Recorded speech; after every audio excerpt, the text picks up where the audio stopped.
conversations at Elevation. I am one of your hosts, Jay, joined by my lovely co-host, the Electric Factory himself, Clayton. How you doing? Doing all right, Jay. How are you? I'm good. I'm good. I'm really excited for our guest today. I think we'll have a really great conversation to kind of follow up our one last week with Julio, and I'm really pumped. Yeah, I really like working with Lena on. She does some amazing stuff down in the wellness center in our in Half Acre. Um, and one thing that like she has a very different background than most of our campus recreation professional staff. She was not originally in campus recreation, and then she joined later on in her career. So it's always nice to see people come from outside and then really continue to build and flourish in campus recreation. And I think that is what she has done, especially with the wellness center being like her baby in our rec center. Yeah, I think that's the part that makes the rec centers really strong, is that you can bring in people from different places and different backgrounds and different areas of expertise and make a really strong rec center. And I'm really excited to kind of talk about wellness and what all that entails, because I think, at least for me, like I'm really new to the concept of wellness being in campus rec, so I'm really excited. All right, so let's bring Lena in.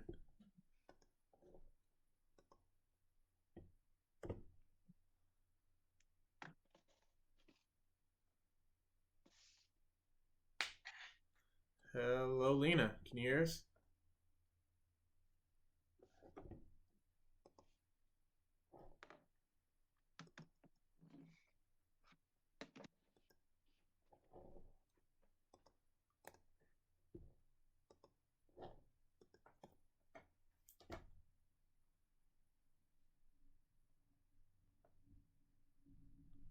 Oh, there we go.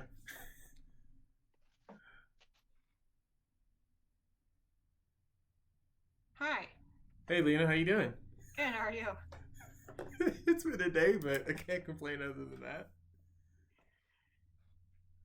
You had a long meeting? Very, very, very much long. Very Was it long. productive? Yes, which was really nice. It's a nice way to have a Friday where you have productive meetings. Good. Cool. Well, thank you for joining us. We really appreciate it.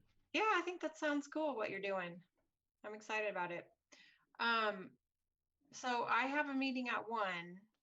I don't know what time are you kind of hoping for this to be?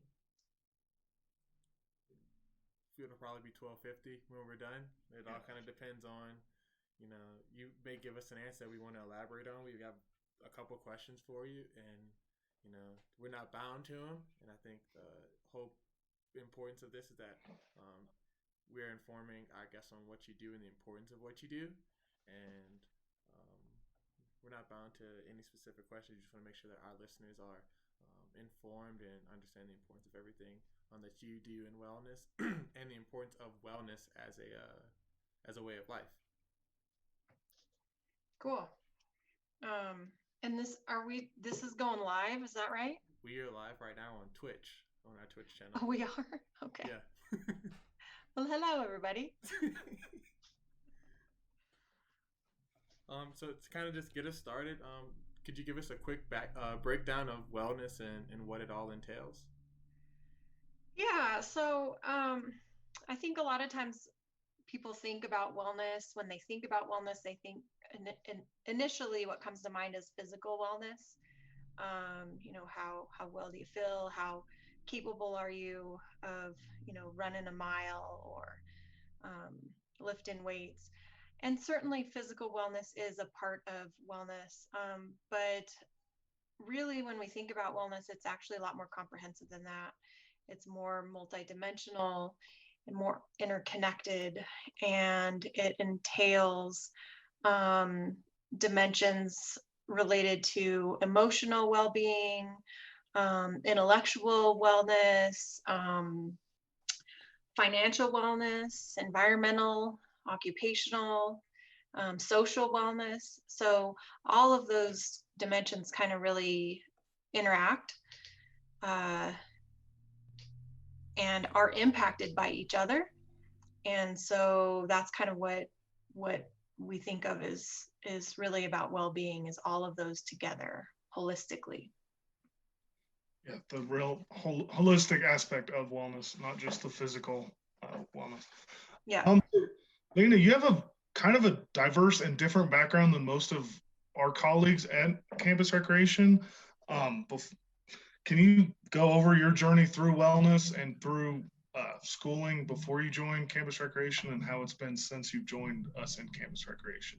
Sure. Yeah. So to kind of go way back, when I was in high school, I did a medical mission trip to a rural community in Honduras, and I went with doctors and dentists to a rural community and helped them provide medical care. They pulled a lot of teeth, and they handed out a lot of vitamins, 30-day supplies of vitamins, and 2-week supplies of antibacterial meds. And it was a really incredible experience that I had. It was a town that didn't have any electricity, no running water. And so I got interested immediately then, and then went back a couple years later when I was in college, and we did the same kind of stuff. We handed out 30-day supplies of vitamins, and we handed out antibacterial medications, and we pulled teeth. And I got to thinking, as we provided this care at a local school, and then we'd walk through the community. And as we walked through the community, there was, this river that ran through the town, and people were playing in the river. They were washing clothes in the river. They were washing dishes in the river. They were cleaning themselves in the river. This river was their life.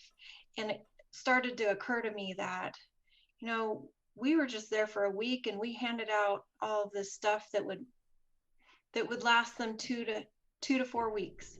And what would happen 30 days later when they ran out of those medications? They'd go back to being the same way they were. And so ultimately I realized what we were doing was a Band-Aid. And if we really wanted to help people, we needed to look at the systems that impacted health. And so it was really a profound experience for me to learn that, to see that. And so I pursued a degree in health promotion and with international focus on international health promotion, and then went on to pursue my master's degree in public health to really help me understand and help other people by changing systems and looking at really kind of populations. And I thankfully had the opportunity to work at a local health department for 5 years, where I worked in community health promotion, helping with prenatal care education, reproductive health care education, and then came to the University of Wyoming and worked in college health. And I realized that college students also need more than a Band-Aid. If we really want to promote health and well-being, that we really need to look at the culture that we live in. We really need to support people in a holistic way. And so for about 10 years, I worked in substance abuse prevention and loved what I did there. And then about 5 years ago, I got the opportunity to move over to the campus recreation department and really dive into holistic well-being. So by starting up the wellness center. So that's kind of been the path to where I'm at. It all started with really wanting to help people promote their own health. You're a Wyoming native, and you went to the University for undergrad and grad school, or am I incorrect in thinking? So yeah, I'm a Wyoming native, but I went to Oregon State University for my undergrad and my graduate degrees. So, but then I came back to Wyoming because it's an amazing place to be, and have done most of my professional work here at the University of Wyoming, outside of about 5 years working in Oregon. That's awesome. I think I think it's really cool. I think it's really insightful that everyone that we've talked to so far, um, it all started with some external outside of campus rec, outside of kind of the college setting experience. And it's kind of how they started onto their path. I think that's really cool. Um, Wellness has changed in so many ways over the last even 5 years. But could you kind of walk us through like how it's changed since you've been in the field?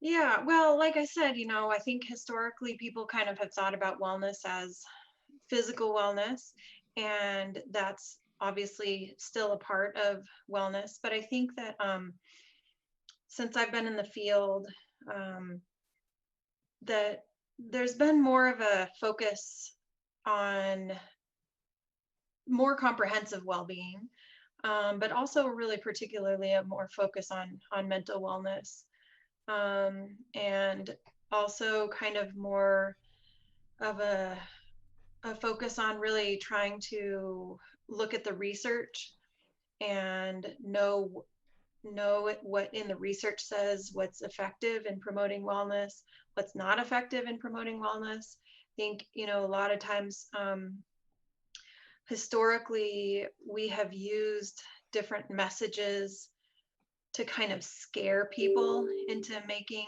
health behavior choices. That's kind of been what has happened in the past. Like, well, don't do this, otherwise this bad thing will happen to you. For example, like bringing in, as an attempt to try to get people to not drink and drive, they used to bring in wrecked up cars, and display them prominently, and hope that people would see those and be like, oh, that's scary, I'm not going to drink and drive anymore. Well, the research really shows that that's not effective, and it doesn't help change behaviors. So I think what's happened with the field has been that a greater understanding about health behavior, what influences people's health choices, and how we can do things to actually make a greater impact. And so, yeah, I think we're really trying to do more evidence-based health promotion now.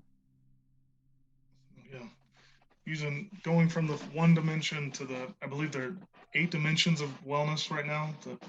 You guys do a really good job in the wellness center of incorporating all of those aspects into what you do in your job. Why do you think it has taken so long for wellness to become a major talking point on college campuses and in the United States in general, really? Yeah, that's a really good question. I mean, on college campuses, I think, and this is still kind of true. If there's been kind of a health promotion department, it's been kind of historically housed in the student health service building, under the organization of student health, which is typically a medical center. And so I think a lot of times people think about that's kind of made people not really think about prevention, not really think about health promotion until they actually are sick or need an intervention, need some kind of treatment. So, because you don't really go to the student health service unless you need something. And so I think it's caused it to be a little bit more difficult to really have people think about wellness as just kind of a way of living and health promotion. So that's partly why I just really love how UW has moved the wellness center, has has built the wellness center to be part of campus recreation, because there's a captive audience there. Like, you know, on a typical day during a typical year, other than this year, you know, we have 2,000 people that come through our doors that are there for their health, that are there because they want to be well. And so to have the wellness center there in that location is just like a great location to be able to be like, hey, you're already here to work on your physical health. Let's talk about some of the other areas of health. And so I think that's been really cool. And I think more campuses are moving towards that model, as opposed to having it be in as part of kind of a healthcare model or a sickness model. It's more of a health promotion model. And I think that's kind of where things are moving. Do you think that that move will help kind of destigmatize the conversation of wellness and those 8 dimensions? Yeah, absolutely. I think it's so easy to be like, okay, I'm going to go to the gym, and then just happen to walk by and be like, hey, what do you guys do here at the wellness center? Oh, you do meditation? Oh, you do you do stress management? Oh, you can connect me to a counselor in the counseling center? Oh, okay. And all of a sudden it's like, yeah, well, it helps to destigmatize all the other areas of wellness, is when we can just kind of capture people where they're at and say, hey, what are all the things that's going on with you? How can we help? Yeah. So Lena, I'm sure throughout your career, you've worked on a lot of different projects. What would you say you're most proud of, or your proudest achievement is at UW and specifically in the Wellness Center? You know, honestly, I am just so proud of the Wellness Center as a whole. I'm really proud of our past and our current UW administrators that have had the vision and that have continued to push this vision of creating a campus that focuses on well-being, and through the development of the Wellness Center. I think that that's just really what I've been proud of, is just being able to start the Wellness Center from nothing. Like we renovated Half Acre, and we wanted to have it be more than a gym, and so they brought me in to help with that, and to really be able to build from the ground up has just been really incredible opportunity and experience. And now, you know, 5 years later, we've got a very robust wellness center that's got student staff that are really doing great work. We've got full-time staff that are doing great work. We've won some national awards, so we've been recognized by some national organizations for the work that we're doing. And then personally, like, it's kind of a personal sense. I have a personal sense of pride too, in the fact that I've had several of our students that have worked in the Wellness Center then go on to pursue their master's in public health because of some of the experiences they've gotten as in the Wellness Center. So just kind of the impact on students, and just the fact that we have a Wellness Center on campus is really my sense of pride. Awesome. So we usually try to end all of our episodes with some inspiration. So if you could, one, really quick, share what program that you have coming up going into this next week, and kind of leave our listeners with a little nugget of wisdom, a quote, or anything that you kind of live by to inspire you. We can kind of get from there. Yeah, so we've got coming up in the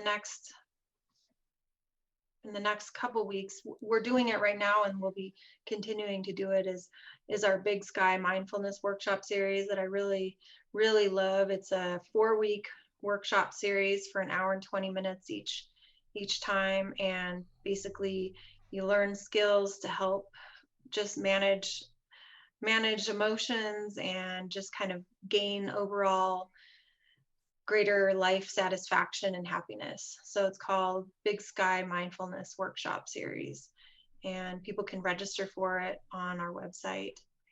And then just kind of something I usually like to end with, I usually end our staff meetings with this, is just, kind of a quote, I guess. I don't know if it's a quote, but take care of yourselves, take care of each other, and ask for help if you need it. Like, I think it's important that we take care of ourselves. We also take care of each other, and that we ask for help when we need it. So I guess I'd end on that. Oh, that's a great way to end it. Thank you, Lena. Well, Lena, thank you so much for joining us today. I know you got to go to your meeting here real quick, but thank you so much for being on and we're really glad that you're with our campus recreation team. Thanks. Well, thanks for doing this. And I just love being able to work with you guys and the rest of our campus rec team as well. So good work. The feeling's very much mutual. Thank you for that, Lena. Thanks. All right. Have a good one. Bye, Lena. All right. I thought that was really good. Yeah, I really enjoyed talking with Lena. Her background and everything. We didn't even get into what she's done overseas. A little bit she did with her trips to Honduras, but I think she has done other trips similar to that. So yeah, she just has a wealth of knowledge in the wellness field, and she's seen it grow from what she said, just physical wellness, and you don't talk or even think about the mental side. And now it's the physical side is important, but there are 7 other dimensions that consist of a holistic wellness approach. And her staff and her wellness center really tries and succeeds in touching every single one of those 8 areas.